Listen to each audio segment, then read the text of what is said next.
CM Punk signing to the WWE put a curse on the Jacksonville Jaguars? Well, I believe since that theory was hatched, the Jaguars are just coming completely undone. All right, we're back this week, Buford Sports, for NFL picks and predictions. We got a new week where we actually have Saturday games this week, and we also have our Mid-West Correspondent. Last week we had our West Coast correspondent. This week is our Mid-West correspondent, all the way up from Plymouth, Minnesota. We have Nat Beebe with us. I also think we have a second guest correspondent. It appears we have Agent K from Men in Black. Tommy Lee Jones is in the center. I got a red tie, man. First and foremost, let's get off to our Saturday games.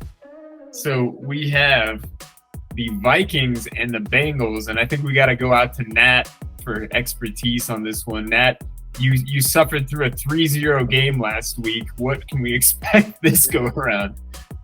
Yeah, I'm not excited about this game from a Vikings standpoint. I think they're going to put up 10 points on this thing, and Cincinnati's got it. It's an ugly offense, and I'm not looking forward to this game. 3 points last week was absolutely miserable to watch. Someone had to win the game, and I don't even know if it was a good thing that we did win the game. Let me ask you two things. The first one is this: like, what is the roller coaster ride of being a Vikings fan been like this year? Well, I think you can really expand that to a Minnesota fan in general, outside of the women's basketball team, the Lynx, who are world champions, and we're used to it. Pick your sport, and the roller coaster would imply that there's a little more up in our ride, and by the end of the year, it always comes back down to earth. So yeah, you're right. Roller coaster is appropriate.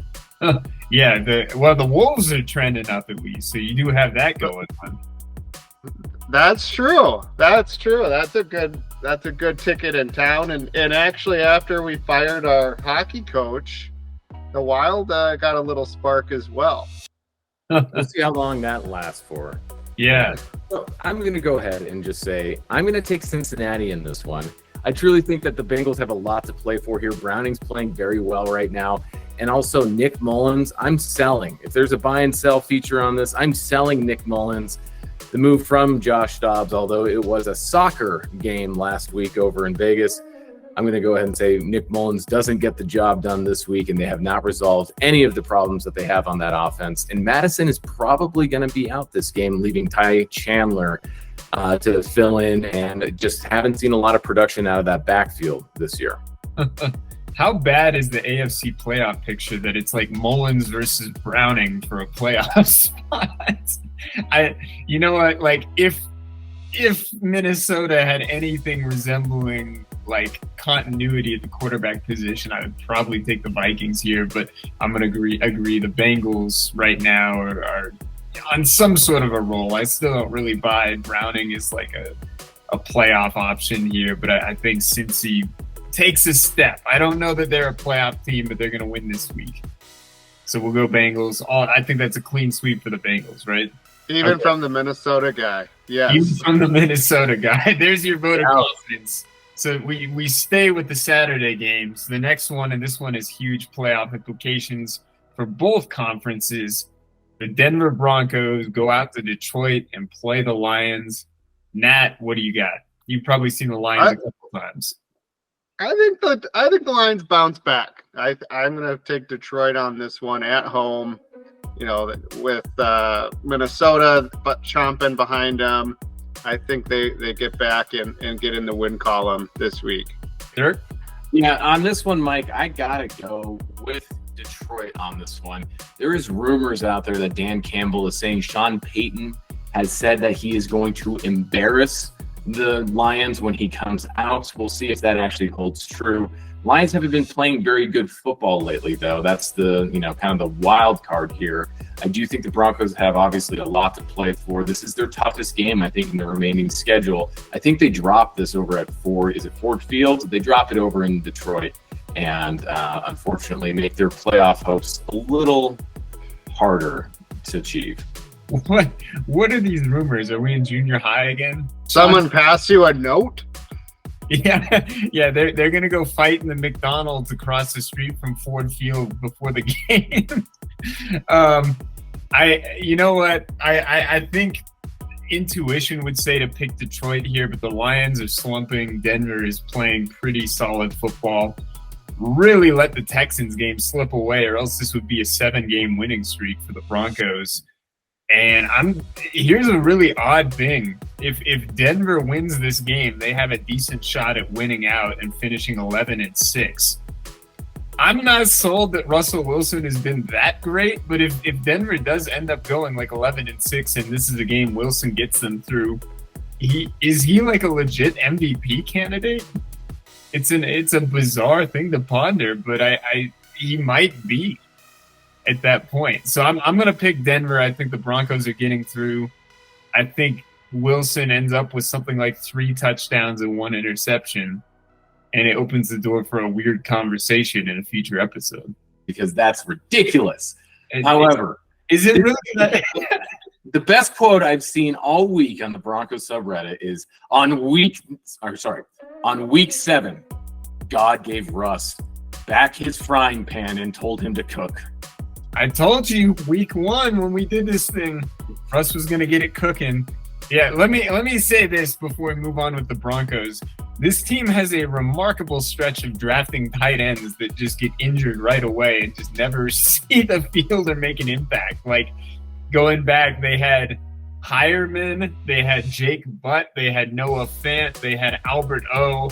Now it's Greg Dulcich. Every single one of these guys got hurt within like the first X number of games and never really made an impact. So following a long lineage of weird tight end stuff that hasn't worked out. The next game is a big one, and we all know, we're all children of the 90s in a way. We all remember the Super Bowls back in the day when Dallas and Buffalo would meet up and the Cowboys would, embarrass the Bills. So let's revisit that rivalry in 2023 with Dallas going up to Buffalo. What do you think, Matt? I'm going to go Buffalo on this one. I think that, again, late in the season, both teams trending in the right direction. I'm going to go Bills. But interesting, I just looked at the MVP odds here in Vegas. Dak is top over Josh Allen. So maybe some implications on that front. Yeah, this is why the MVP shouldn't be handed out until after the Super Bowl is done. Just saying. Also, Dak Prescott, I'm going to go ahead and take the Bills in this one. And it's because they're playing at home. I don't think Dak Prescott plays very well on the road, nor does he really play well, I think, in cold weather. Playing in Jerry's World all the time has its ups and has its downs.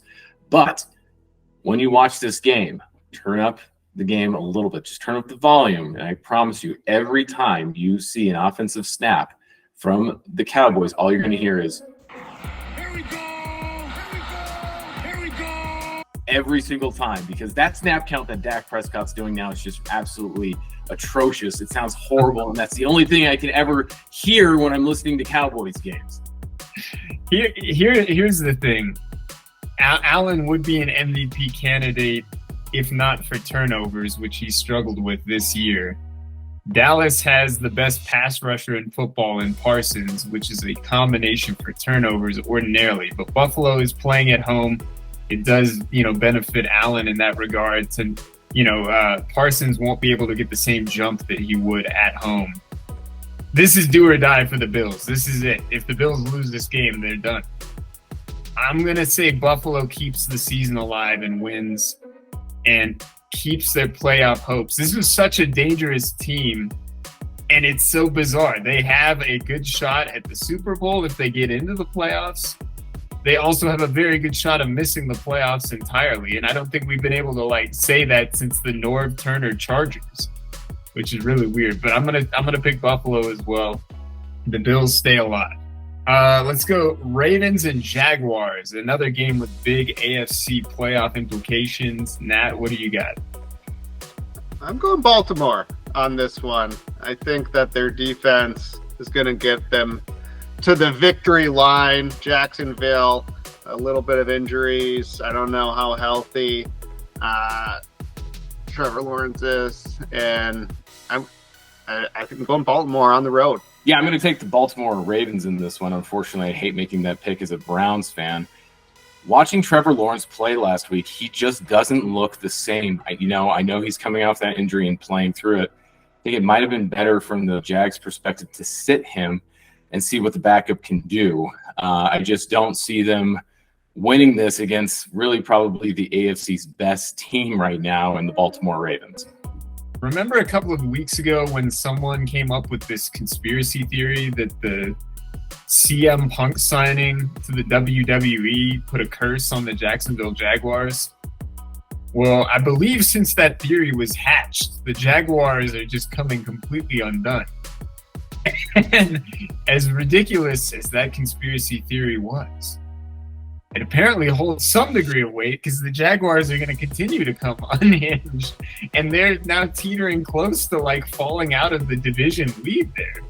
Like if the Colts beat the Steelers, the Colts, they lose the tiebreaker, but they're still like half a game out, basically. It's crazy. So sorry for the Jaguars, but another loss this week. Baltimore is putting a stranglehold on the 1 seed in the AFC and really looking like the only competent team in the conference in doing so. Everyone else is just backing right into the playoffs, like moonwalking into the playoffs, with the exception of the Ravens and if Denver keeps winning, the Broncos. Those are like the only two teams with any sort of momentum right now, feels like. So another clean sweep for Baltimore. Let's go to the last one, Eagles-Seahawks. I don't think anyone's super excited about this one, but it does have playoff implications. Nat, what do you think? I can't take the Seahawks on this one. I think the Eagles are rolling and they're getting primed for the playoffs. I think they go in there. Tough road game always when you play Seattle, but I will take the Eagles on that long flight over with the win coming home. I'm going to go ahead and take the Seahawks in this one. Wow. And it's because Drew Lock. You know what? Pete Carroll says he's very poised. Very poised. You know what? And also, we're going to see how the Seahawks still are getting the better half of that trade. No one has ever used the phrase because of Drew Lock in this scenario. This is okay. Well, Dirk, you're going to look like a genius if this comes true, but it's not coming true. Sorry. Philly's got a lot more to play for in this case. They're still trying to hang on to the division, and the 1 seed is still within realm. It's not likely, but Philly's playing for the division. There's no way Seattle gets it done here. Eagles get it done. Drew Lock, I actually backed him for a time. I don't hate on Drew Lock, but Drew Lock is not giving the Seahawks the better of the trade, Dirk. Sorry.